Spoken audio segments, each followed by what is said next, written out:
I'm Dr. Jeffrey Botman from Cambridge, Massachusetts.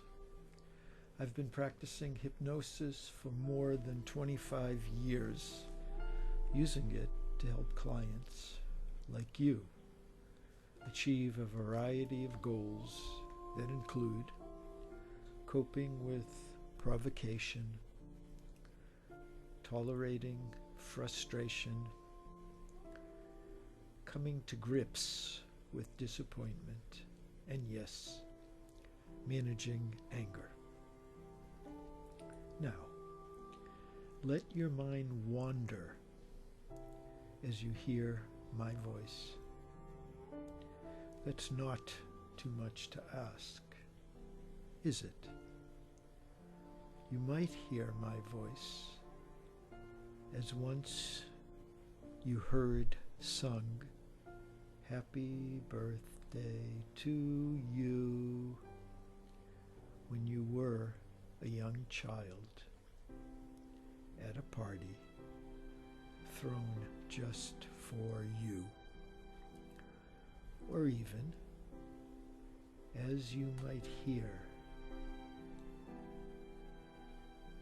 the comings and goings of gentle waves hypnotically washing onto the shore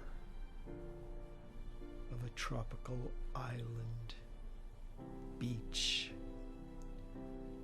covered with glistening white sand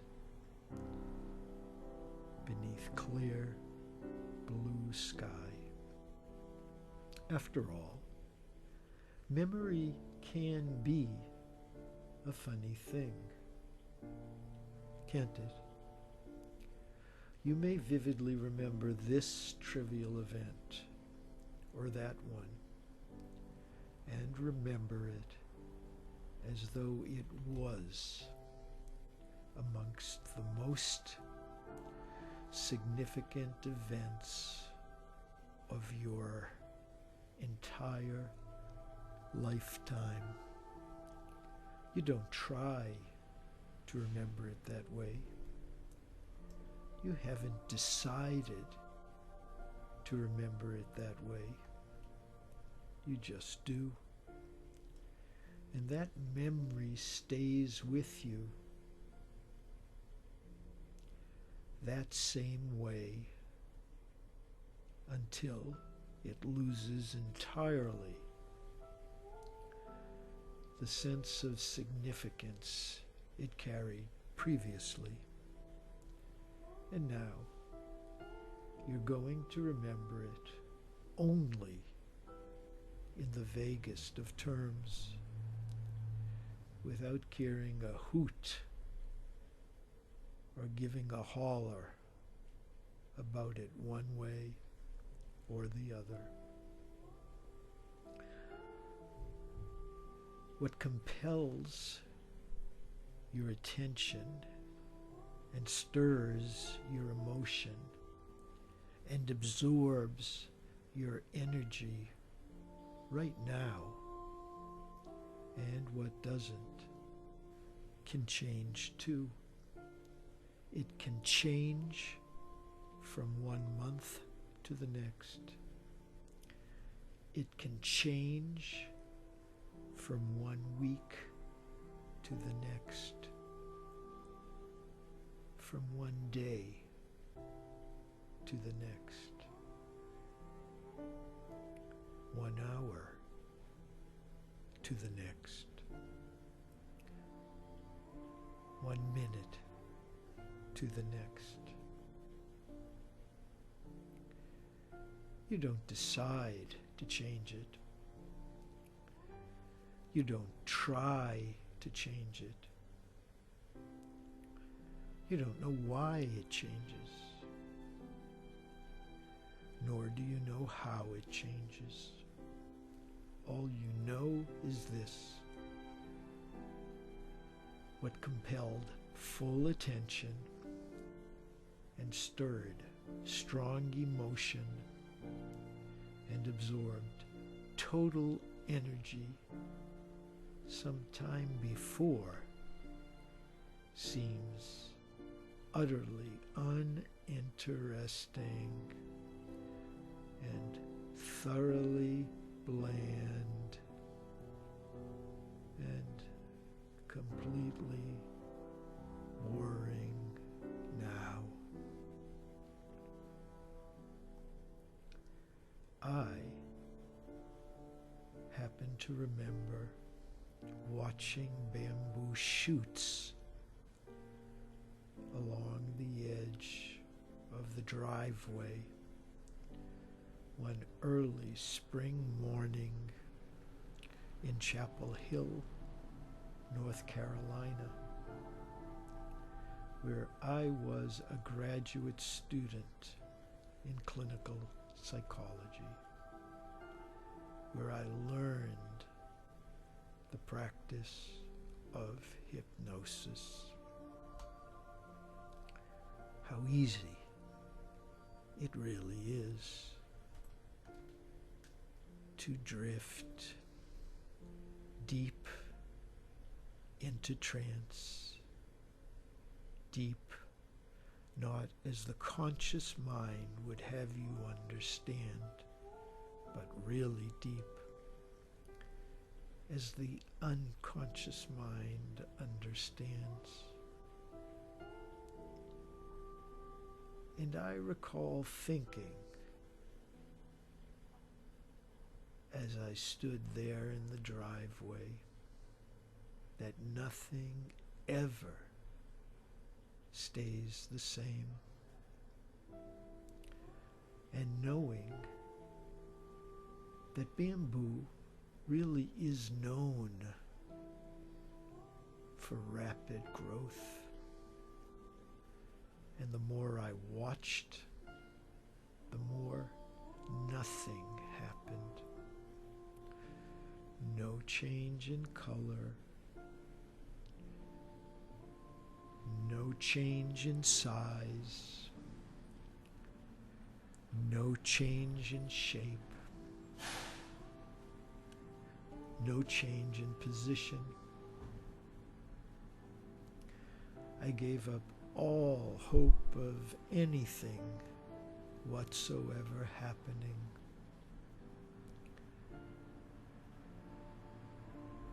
As I set off for just another day of classes.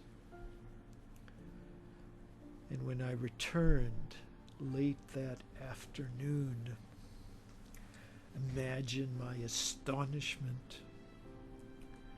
Those bamboo shoots were fully 8 inches taller than I had left them.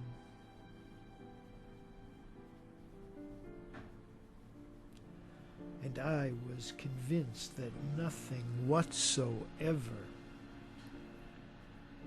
of any consequence whatsoever was really happening, when something absolutely astonishing truly was occurring, just as you might think that something absolutely unbearable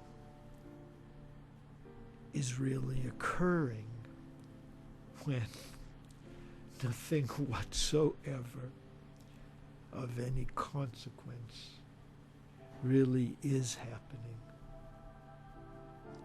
Here you are, listening to my voice. Your mind is going to wander, and you are going to have every reason to think that nothing whatsoever of any consequence could possibly be happening. Your heart rate is changing, and nothing seems to be happening. Your breathing is changing, and nothing seems to be happening. Sounds in the background of no concern as you hear my voice, and nothing seems to be happening. One impulse or another is passing through your mind, and nothing seems to be happening as you drift deeper and deeper into trance. Deep, not as the conscious mind would have you understand, but really deep, as the unconscious mind understands. In trance, there really is no reason whatsoever to feel impatient, nor is there reason to feel frustrated. There really is no reason to feel annoyed. No reason to feel irritated. Nor is there any reason whatsoever to feel angry. Is there? After all, anger is a completely normal and totally natural part of life, isn't it? Like seasons, anger is going to come.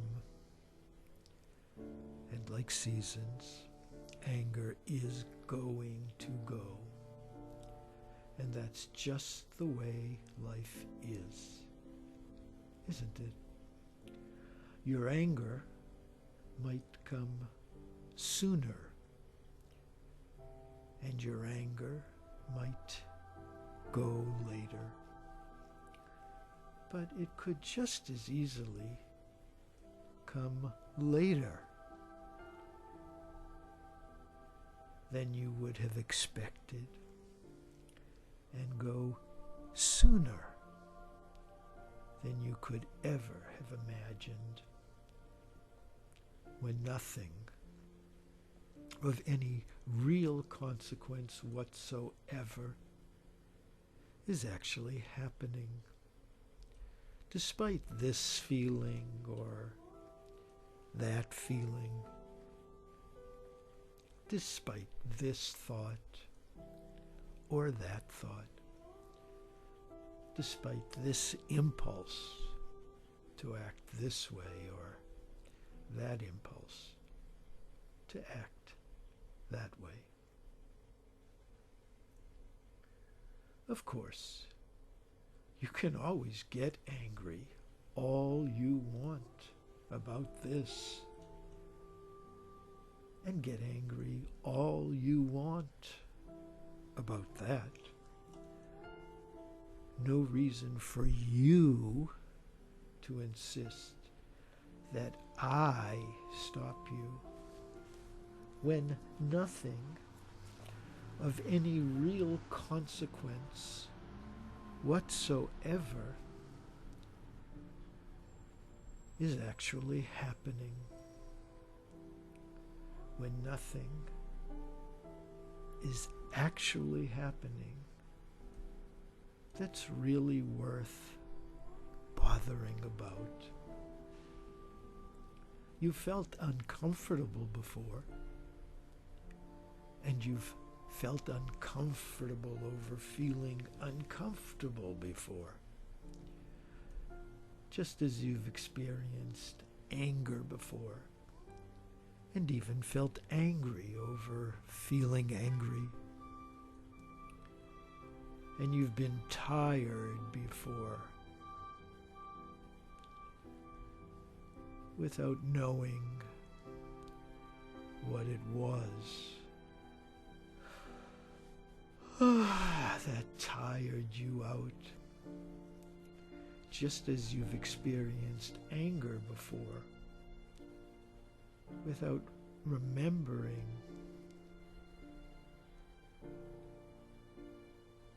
what actually made you angry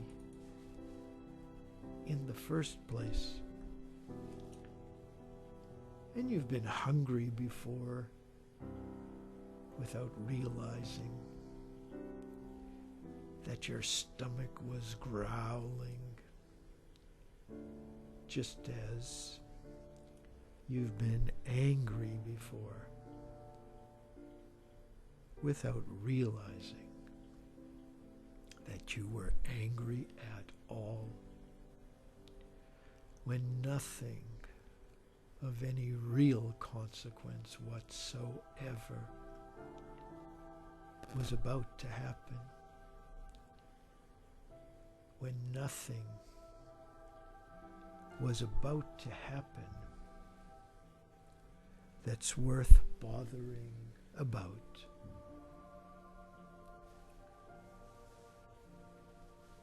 You've known the warmth of the summer sun, sitting by the pool without caring whatsoever that you were getting hot. And you've known the chill of the snowy winter air without caring that you were getting cold. And well, you might wonder, what would it be like were you to experience a flash of anger without minding at all that you were getting angry? As a young child, you were mad, as mad can be, and more than once too. And there you were, you and your anger, just the two of you. And who's coming? Oh, here comes Mom, or Dad, or Grandma, or Big Sister, coming to soothe you, even though you really don't care to be soothed. And how about that?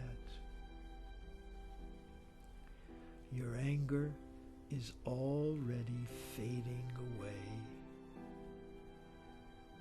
even though you're not trying to control it, even though you wouldn't know how to control it if you tried, because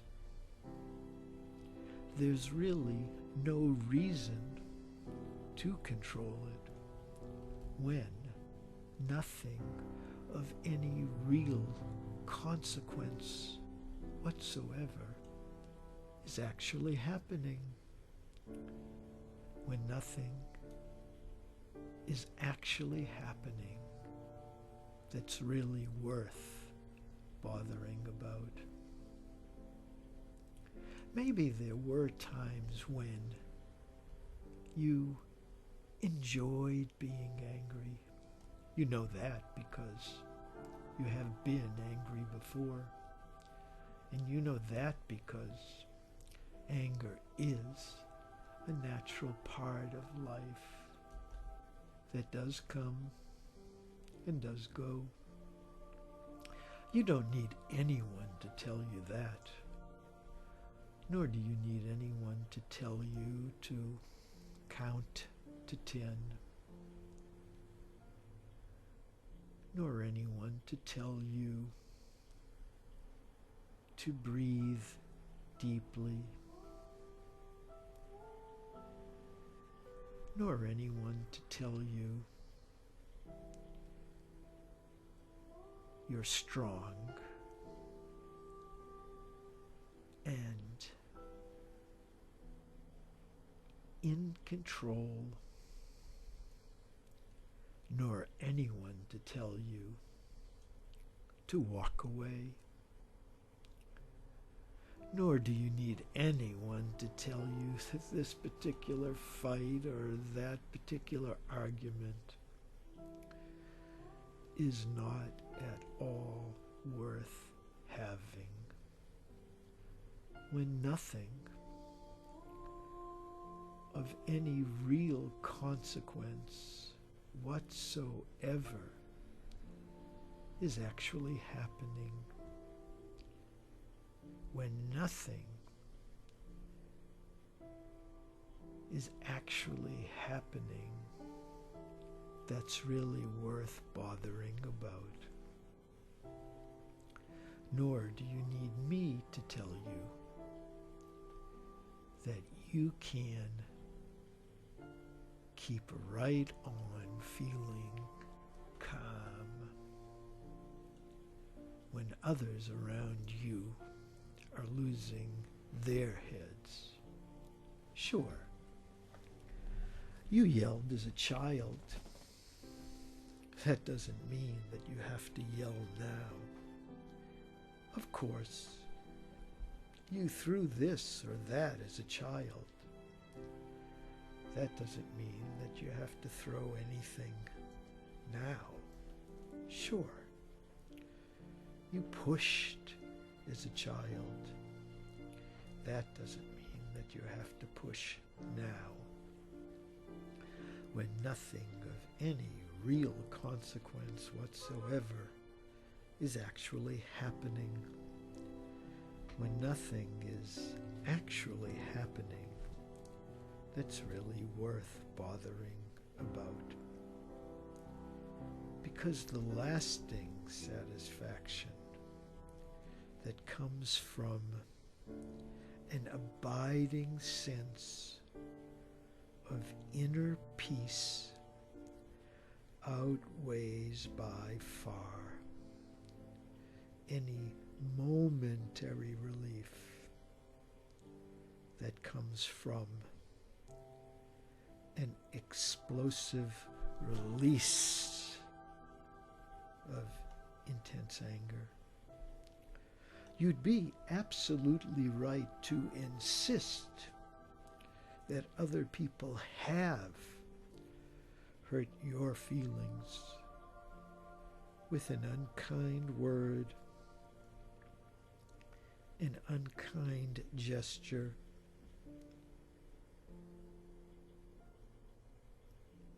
an unkind act, an unkind tone. And you'd be absolutely wrong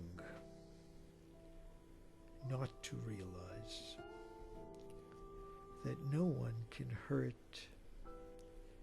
your feelings unless you give to him or her the power to do so, because your feelings are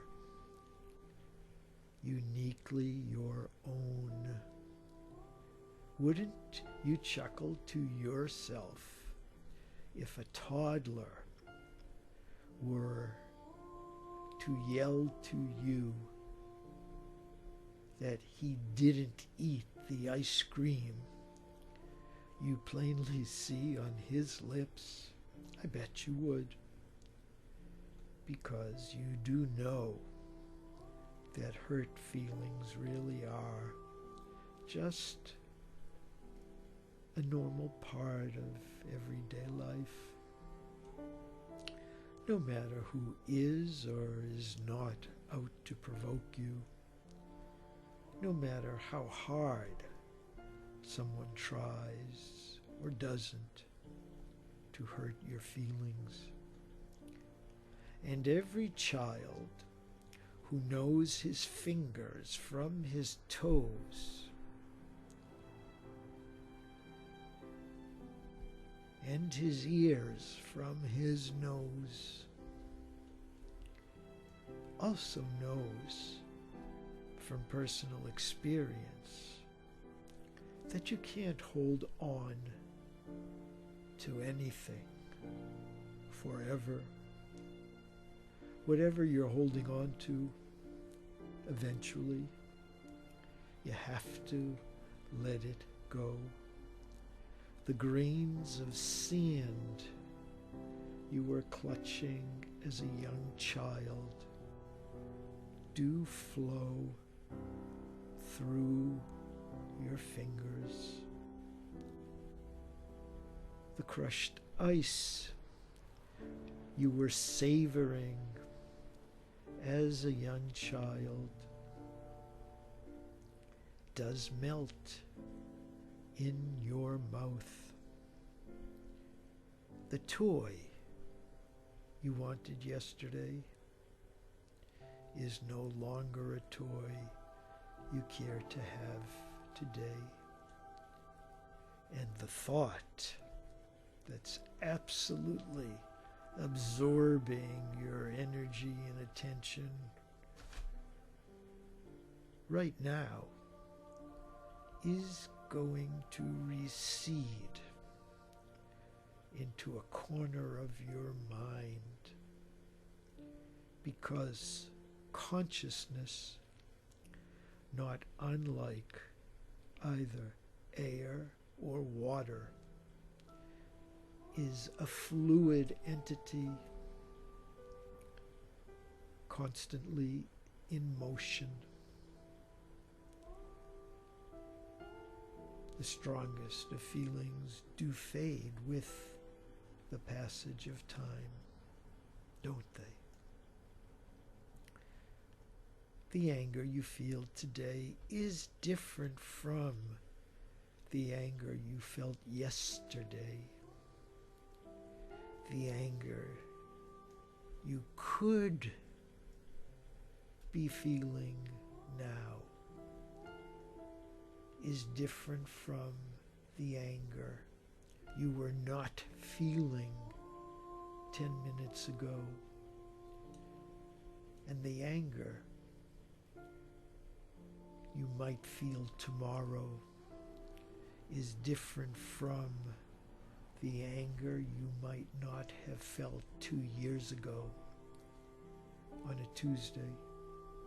Of course, it could have been a Wednesday. It doesn't seem to matter much now, does it?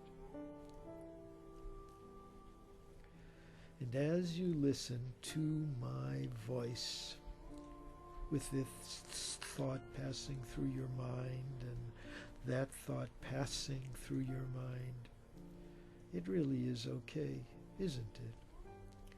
Okay to let the next wave of anger come, and okay to let the next wave of anger go. Because all things are going to pass. Because all things do slip away. So why not watch the next wave of anger come, as you would watch storm clouds forming along the horizon?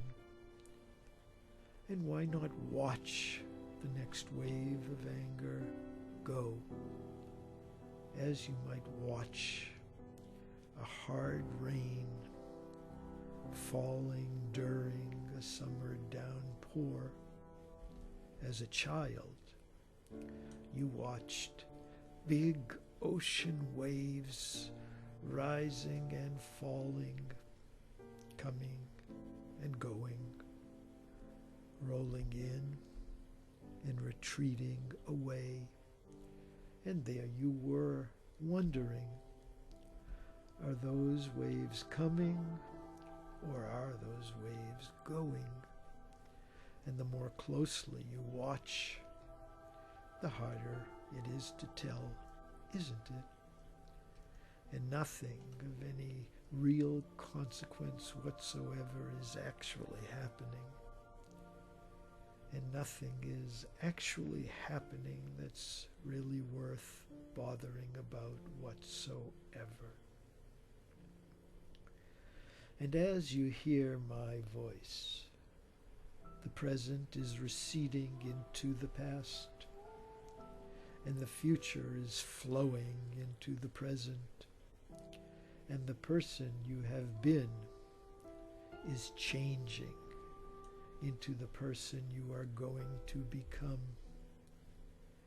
And every day, in every way, you are learning, and every day, in every way, you are growing, and every day, in every way, you're getting better and still better.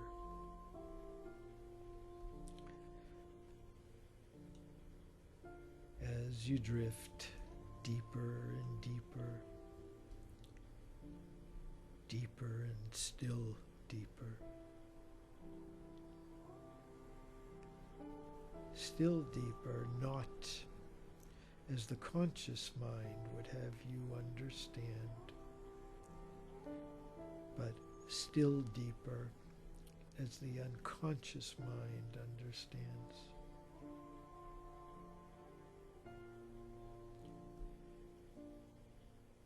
Growing without realizing you're growing. Learning without realizing you're learning. Changing without realizing you're changing.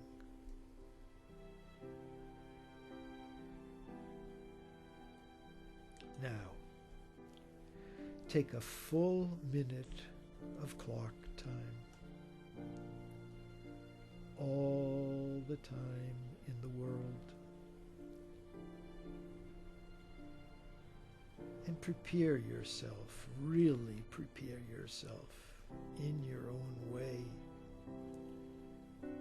to continue on your own work begun here and now. You may continue that work through daytime reverie. You may continue that work through nighttime dream. You may finish that work all at once, or you may complete that work in stages over some period of time, and really do it, and do it in a way that's right for you as the person you are, en route to becoming the person you're going to be. That's right. That's right. And when you're ready to return to the here and now with a renewed sense of ease and comfort and confidence, with a renewed sense of inner balance and peace and calm.